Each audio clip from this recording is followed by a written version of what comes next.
Hay un personaje de las Escrituras que nos inspira hoy para compartir la palabra. Es un personaje que no tiene el rango de apóstol, ni siquiera de algún predicador connotado, no es un evangelista, en realidad es un hombre común. Se trata de Marcos, conocido también como Juan o Juan Marcos en las Escrituras.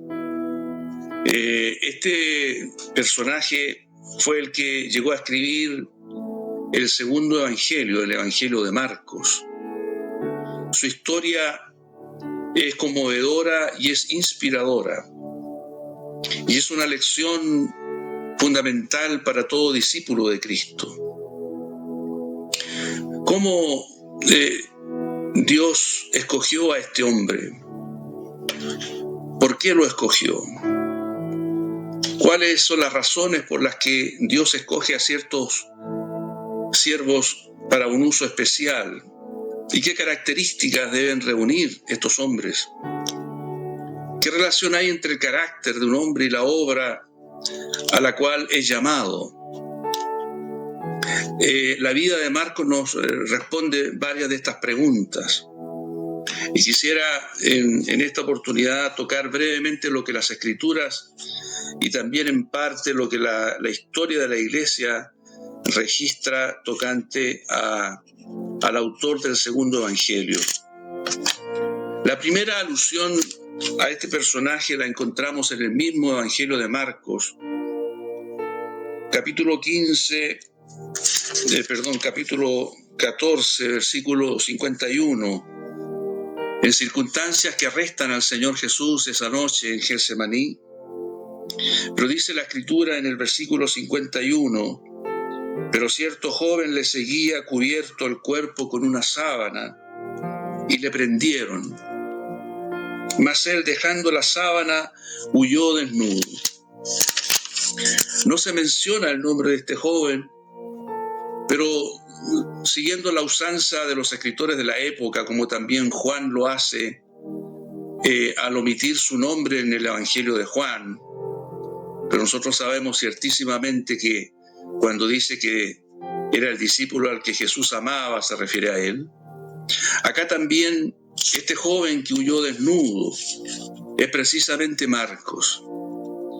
Es el primer registro que tenemos de su persona, y como ustedes pueden ver, no es un hecho muy honroso para él. A la hora de escribir su evangelio, si Marcos hubiera buscado conservar una imagen positiva, honrosa del mismo, no lo hubiera escrito, no lo hubiera consignado esto, porque en medio del drama que vive el Señor Jesús, que esa noche es apresado, este episodio aparece casi como con tinte de comedia. Huye desnudo. Ahora,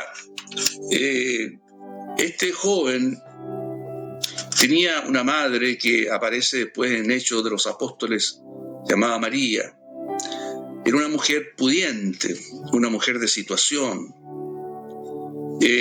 Muchos comentaristas dicen que el aposento alto donde los discípulos se reunieron para aquella cena final y donde después los discípulos se reunían a la espera del Espíritu Santo en esos 10 días, ese aposento alto era la casa de María y de Juan Marcos. De tal manera que Juan Marcos, probablemente a juzgar por estas palabras, él fue testigo, y tal vez el único testigo, de las palabras que el Señor Jesús dijo en el Getsemaní, orando con angustia para que el Padre, si fuera posible, le hiciera evitar beber la copa. Esa oración llena de dolor y angustia, en la cual los discípulos más cercanos no pudieron ser parte. Todo esto lo registra Marcos, probablemente a juzgar por estas palabras del joven que huyó desnudo. Tal vez fue él el único testigo presencial de ese hecho tan alto y tan sublime. Ahora, ¿por qué Dios escogió a este joven? A este joven que la primera cosa que se dice de él es que huyó en el momento en que su maestro necesitaba apoyo y compañía. Ahora, en el libro de Hechos, más adelante, se registra que por ejemplo, cuando Pedro estuvo encarcelado y fue liberado por los ángeles, él se dirigió a esa casa, la casa de María, donde estaban algunos discípulos reunidos. A esa misma casa llegó seguramente después Bernabé, que era hermano de María y tío de Marcos. Una vez que fue enviado por los hermanos de Antioquía para traer una ayuda a los pobres en Jerusalén. Y en esa oportunidad, seguramente Bernabé y Pablo se alojaron en esa misma casa, y Marcos, siendo joven, todavía escucha a los apóstoles, escucha a estos varones, que en realidad todavía no eran apóstoles, los escucha hablar de las maravillas que Dios está haciendo en Antioquía, de los milagros y portentos que el Señor estaba realizando en esa iglesia gentil. Entonces Marcos se entusiasma con esas historias y quiere acompañarles a Antioquía, y de hecho lo hace. En Hechos se registra que Bernabé y Pablo llevan a Marcos a Antioquía. Y en ese lugar se encuentra Marcos cuando el Espíritu Santo decide apartar a Bernabé y a Saulo para la obra, según se registra en Hechos capítulo 13. Y sabemos nosotros la historia. El Espíritu Santo los envía, la iglesia, es decir, el Espíritu Santo los aparta, la iglesia los envía, los despide, y ellos llevaban a Juan de ayudante. Y la palabra ayudante, Juan es Juan Marcos. La palabra para ayudante es hiperete, la palabra griega. Y hiperete era la persona que iba en la parte de abajo de las embarcaciones como remador. Las naves en ese tiempo se impulsaban por el viento y por la fuerza de los brazos de los hiperetes. Y Juan Marcos es llevado como un hiperete, es decir, como un ayudante, pero que también se encargaba de esta parte, de este trabajo, de ayudar a remar. Juan Marcos, aunque su función era menor, sin embargo, formaba parte de la comitiva apostólica. Para él era una honra, y sin duda que Bernabé, su tío, tenía mucho que ver en la elección de Marcos para que participara de esa comitiva. Y entonces todo va bien para Juan Marcos, un sueño hecho realidad. Sin embargo, a poco andar, cuando ellos llegan a una ciudad que se llama Perge de Panfilia, dice la Escritura que Juan, apartándose de ellos, es decir, de los apóstoles, volvió a Jerusalén. Ni siquiera vuelve a Antioquía, desde donde habían sido enviados, sino que vuelve a Jerusalén, donde estaba la casa materna. Muchos comentaristas dicen que Marcos, al empezar a vivir las experiencias de los apóstoles en caminos llenos de asaltantes, de peligros, noches sin dormir, una dieta muy estricta y un ejercicio físico muy demandante, Marcos no pudo resistir el rigor de esas jornadas, acostumbrado a la comodidad de su casa, y se regresa a Jerusalén. Hasta aquí entonces tenemos a Marcos como uno que huye en el momento de peligro, y aunque deshonrosamente, prefiere dejar la poca ropa que llevaba encima, decide huir desnudo, y ahora lo encontramos desertando de una comitiva de alto rango espiritual.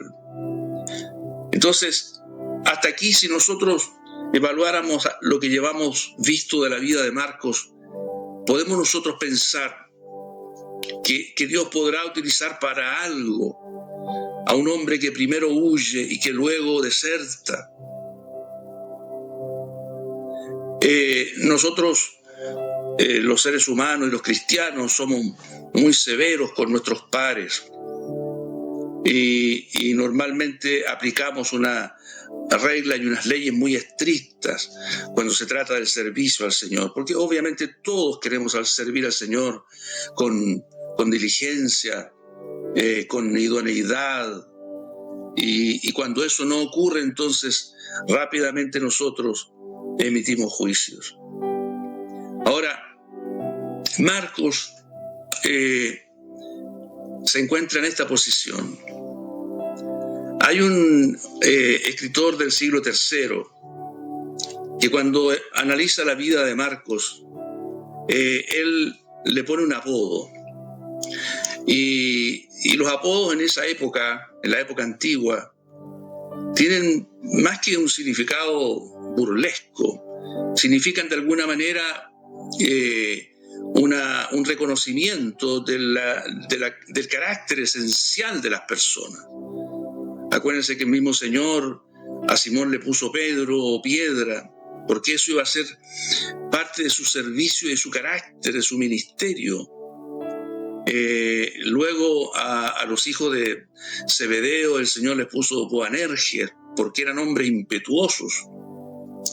Ese era como su sello característico. Entonces, este escritor del siglo III, cuando habla de Marcos, dice: este es un colodactilos. Y la palabra significa el hombre del dedo mutilado. Porque antiguamente, en la época de Roma, cuando una persona no quería participar de las batallas, no quería ser enrolado en el ejército, entonces se infligía algún daño en el cuerpo para evitar ser enrolado en las filas del ejército. Y algunos de ellos optaban por ejemplo, cortarse un dedo, mutilarse un dedo. Y de esa manera ya los soldados, los generales romanos que buscaban la perfección en todo lo que hacían, no querían llevar en sus filas a un hombre con defectos físicos. Y así muchos evitaban ser enrolados en el ejército. Entonces, cuando este hombre, este estudioso, escribe sobre Marcos, dice: este es un colodactilos, es un desertor. Ahora, el hecho que corona de alguna manera esta historia triste de Marcos ocurre poco después de su deserción en el capítulo 13 de Hechos, y lo encontramos en el capítulo 15. Leemos textualmente del versículo 36. Después de algunos días, Pablo dijo a Bernabé: volvamos a visitar a los hermanos en todas las ciudades en que hemos anunciado la palabra del Señor para ver cómo están. Y Bernabé quería que llevasen consigo a Juan, el que tenía por sobrenombre Marcos, pero a Pablo no le parecía bien llevar consigo al que se había apartado de ellos desde Panfilia y no había ido con ellos a la obra. Y hubo tal desacuerdo entre ellos que se separaron el uno del otro. Bernabé, tomando a Marcos, navegó a Chipre, y Pablo, escogiendo a Silas, salió encomendado por los hermanos a la gracia del Señor.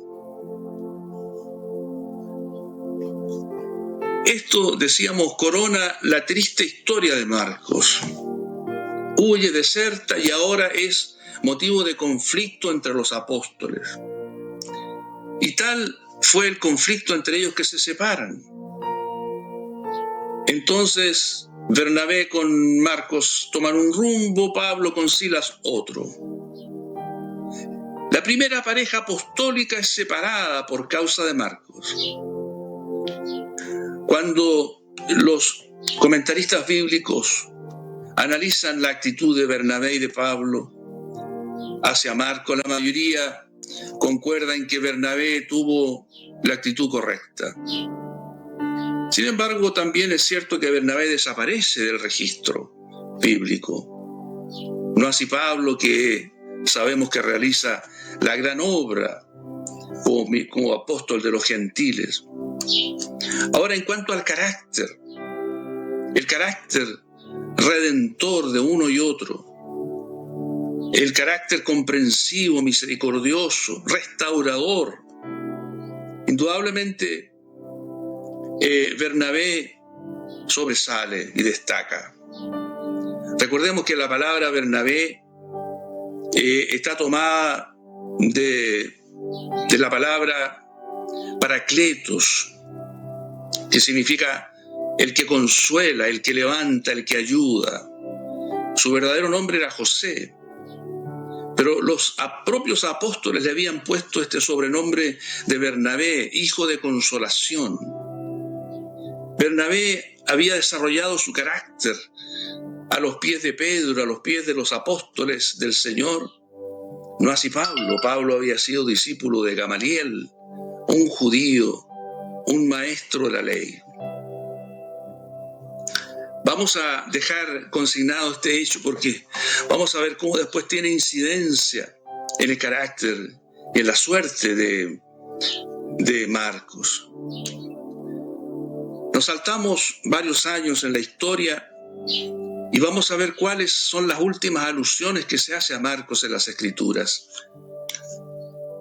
Nosotros vemos en Colosenses, Pablo ya está encarcelado, está en Roma, y en las salutaciones finales de su epístola a los colosenses, él menciona a Marcos, y lo menciona de esta manera: Marcos, el sobrino de Bernabé, acerca del cual habéis recibido mandamientos, si fuere a vosotros, recibidle. Estas palabras nos indican que al final de la vida de Pablo, él se había reconciliado en su corazón con Marcos. Él lo menciona como el sobrino de Bernabé, y luego le pide a los hermanos de Colosas que lo reciban. Es decir, Marcos no ha sido excluido, no ha sido excomulgado de la comunión ni del servicio, sino que Pablo tiene palabras positivas para hablar de él. Luego, en otra epístola de Pablo, la segunda de Timoteo, dice lo siguiente de Marcos. Hablando a Timoteo, dice: toma a Marcos y tráele contigo, porque me es útil para el ministerio. Marcos me es útil para el ministerio. En otro tiempo, Pablo había juzgado que Marcos no era útil, que no convenía llevar a la obra a uno que había desertado. Algo ha pasado en el corazón de Pablo. Ha cambiado su opinión, su apreciación de Marcos. Y si vamos a la última epístola de Pablo aquí en la Biblia, a Filemón, aparece mencionado de nuevo Marcos en el versículo 24. Marcos, Aristarco, Demas y Lucas, mis colaboradores. Y llama la atención el hecho de que Marcos esté mencionado en primer lugar, incluso antes que Lucas.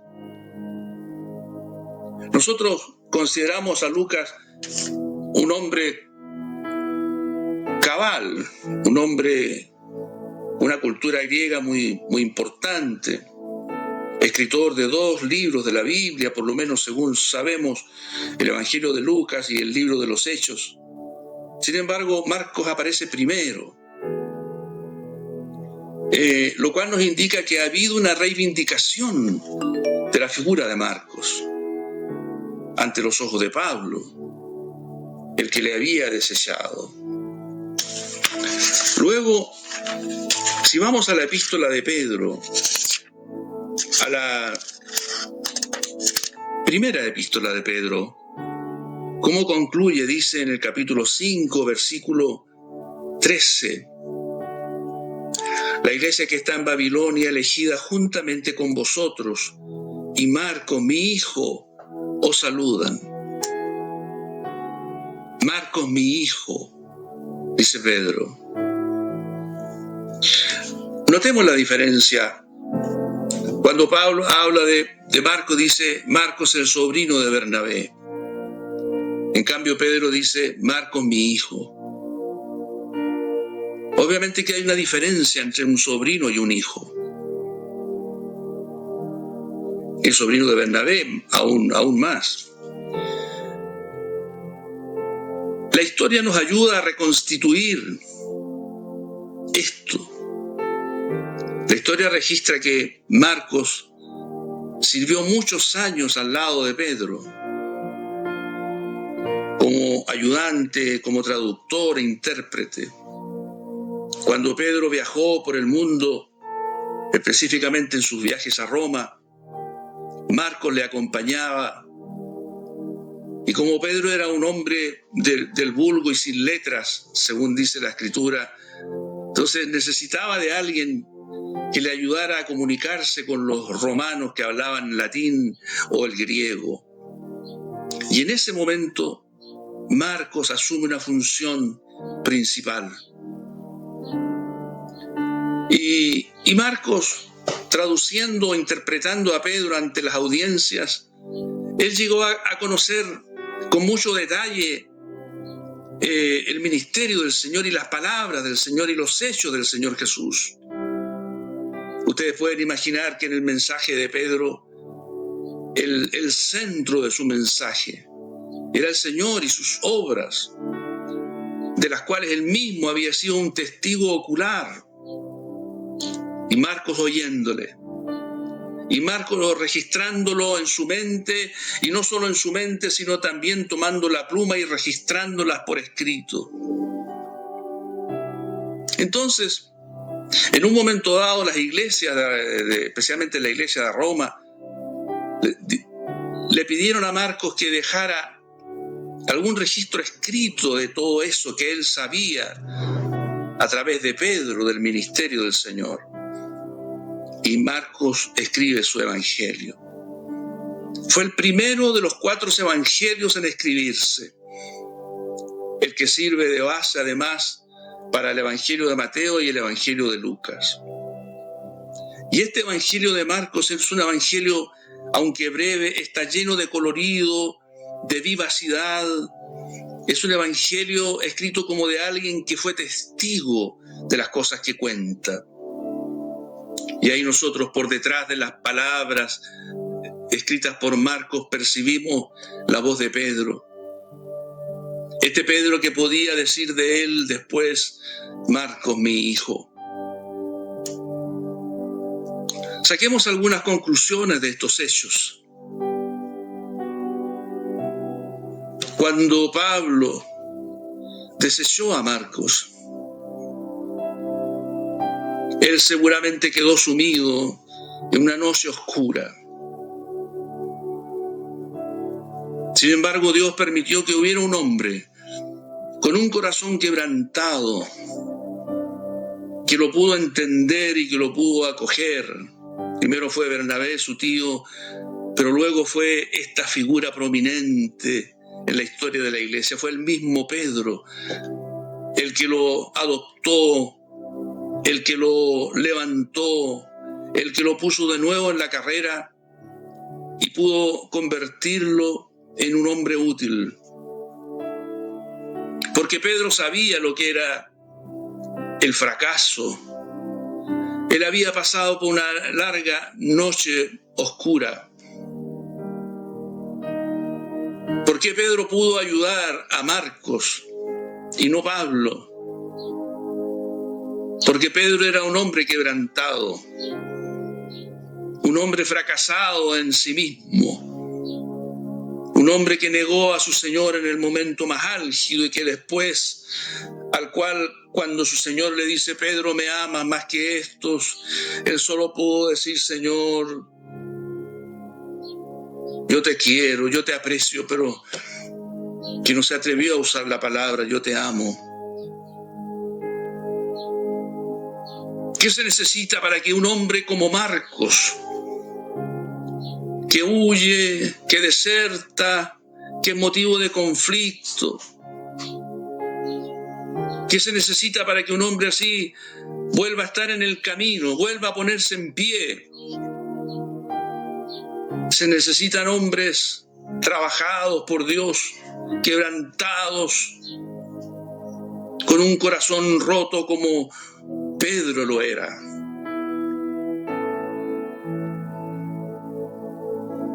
De tal manera que, ¿qué nos enseña la vida de Marcos? Que no hay desahuciados para Dios. No hay nadie que sobre, nadie que por sus condiciones naturales poco honrosas pueda quedar descartado. Para Dios nadie queda descartado.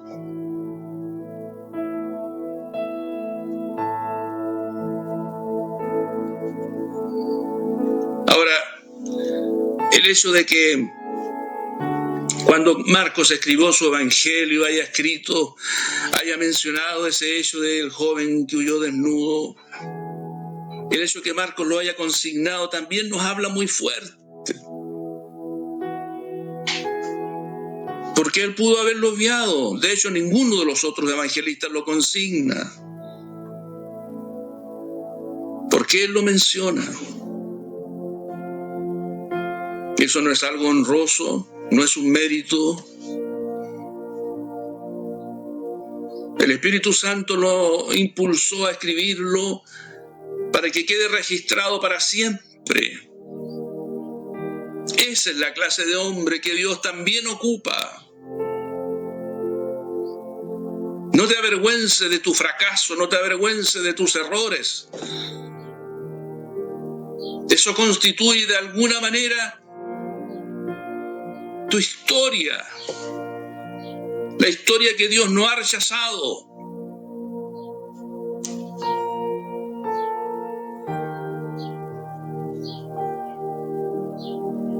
Si algún Pablo te rechaza, porque Pablo parece nunca haber fracasado tanto como Pedro, Dios tendrá un Pedro que te recogerá. ¿Y por qué Pedro tuvo el corazón para recoger a Marcos? Porque Pedro también había sido recogido por otro antes. ¿Se acuerdan aquella noche en que Pedro negó al Señor? ¿Dónde se refugió Pedro? ¿O quedó tendido a la deriva, rumiando su amargura, su tristeza y su dolor?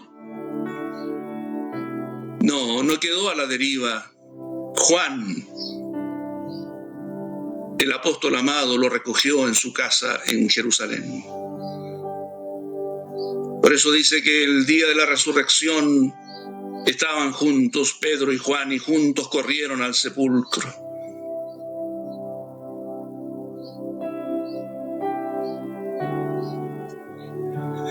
Bendito seas Juan, dice un comentarista bíblico. Bendito seas Juan por haber acogido a Pedro en medio de su dolor y de esa larga noche oscura. Y nosotros podemos decir, bendito seas Pedro, porque acogiste a Marcos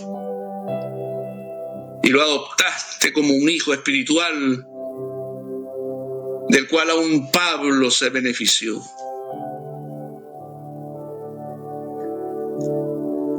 Esta es una historia que puede identificar a muchos de nosotros. En tu currículum probablemente no hay méritos, sino solo deméritos, fracasos, huidas, deserciones, cobardías. Pero querido hermano, hermana, querido discípulo de Cristo, no hay desahuciado para Dios.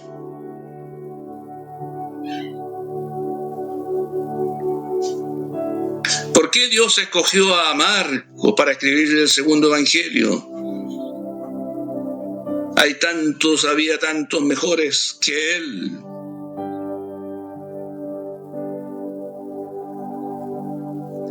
¿Sabes por qué? Entre otras cosas, para dejarnos ejemplo a nosotros, para dejarnos una nota de esperanza a los que necesitan ser restaurados. Porque el segundo evangelio muestra al Señor Jesús como el siervo, humilde, sencillo, modesto.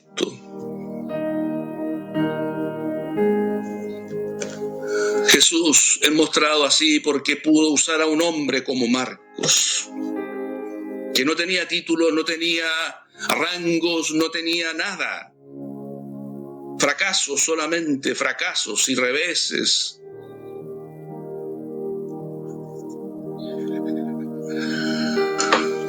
Hace unos días encontré una información que quiero compartir con ustedes.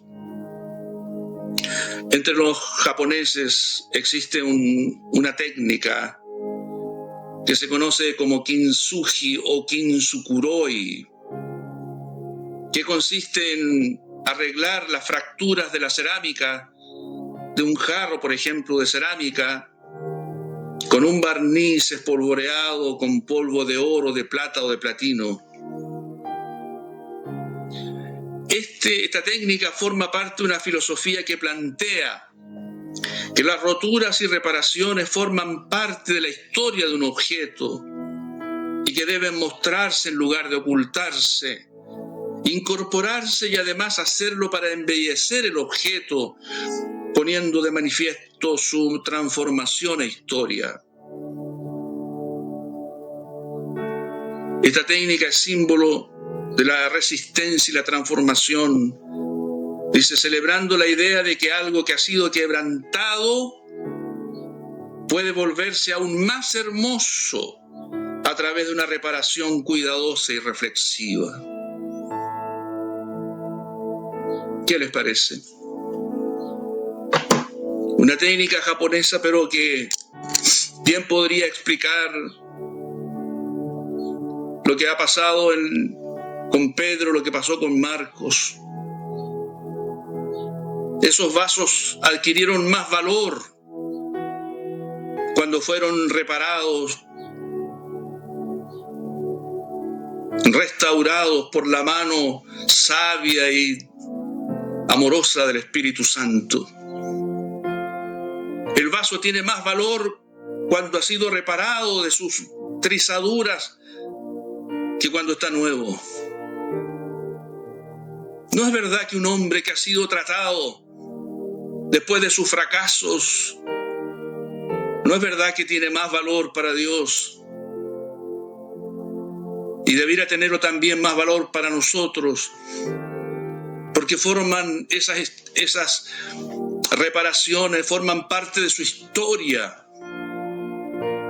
Y no deberían esconderse ni hacernos sentir avergonzados, sino eso es la riqueza de la historia de un hombre.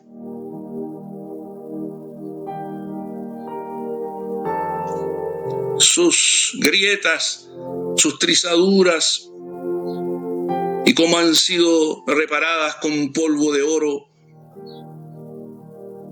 para que lleguen a ser un vaso más valioso. Gracias a Dios por este trabajo que Él hace en todos nosotros. No estamos hablando desde la teoría, sino desde la experiencia, desde la praxis.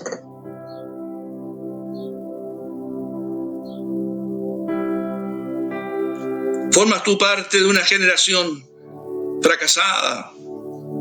Formas tú parte de una generación que ha tropezado, que ha caído.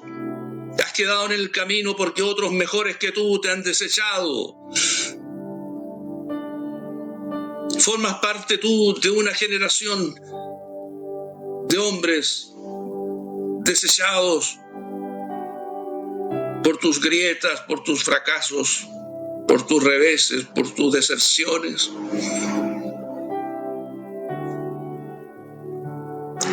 Tienes que verlo. Dios te ama y Dios procurará los medios, procurará los Pedro, los Bernabés, para que te restauren, para que te levanten, te pongan en pie y para que vuelvas a ser útil al Señor. Padre, te damos gracias por tu palabra. Gracias por la esperanza que nos da a conocer la historia de este hombre, de este siervo tuyo, al cual tú escogiste, en el cual tú trabajaste, al cual tú reparaste cuando estaba agrietado y roto. Gracias, Espíritu Santo, por tu maravillosa obra. Mira a los que están escuchando y también algunos de ellos estén en esta situación. Háblales al corazón. Dales un Bernabé, un Pedro para que los tomen y los levanten. No queden tirados, Señor. Que así sea en el nombre del Señor Jesús. Amén.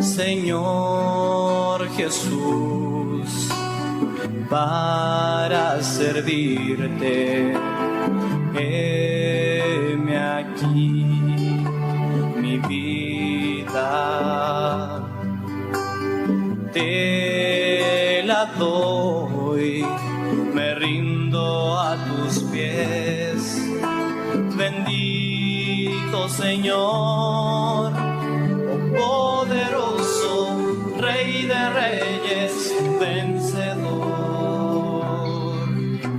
La honra, la gloria, por siempre. Bienaventurado, mi buen pastor. Te digo, heme aquí.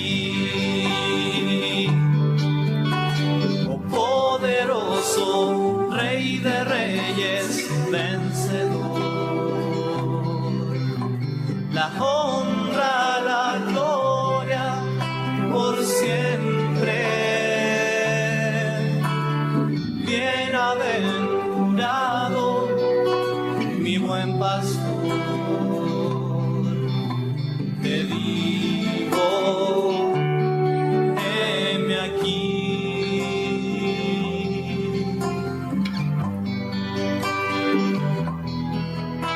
Me ofrezco, Señor Jesús, para servirte. Heme aquí, mi vida te la doy, me rindo a tus pies. Bendito Señor, poderoso, Rey de Reyes, vencedor.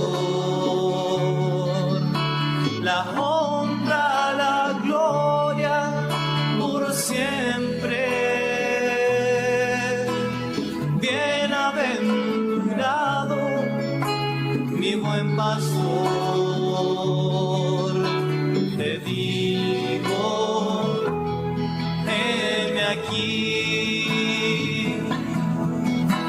Oh poderoso Rey de Reyes y vencedor,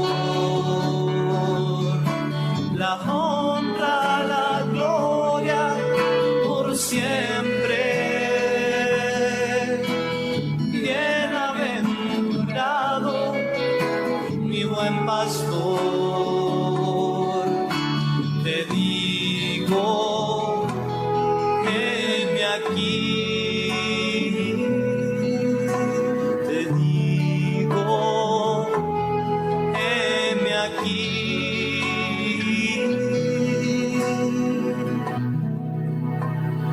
Te digo.